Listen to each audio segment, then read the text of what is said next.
Hi guys, welcome to my vlog. For today's video, magluluto tayo guys. Nandito pala ako sa tabi ng ilog. At may dala tayong lulutuin natin. Tara, samahan niyo ako, hugasan mo natin.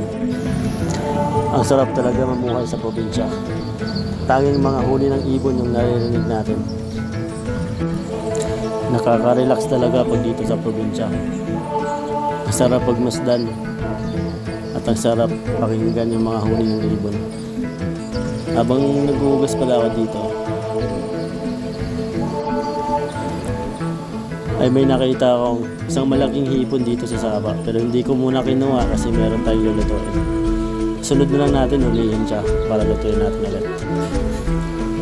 Ano kaya ang magandang luto dito sa dala ko? Bahala na kung ano lang makaya natin lutuin. Siguro lechon na lang. Isang buong ulo pala yung dala ko.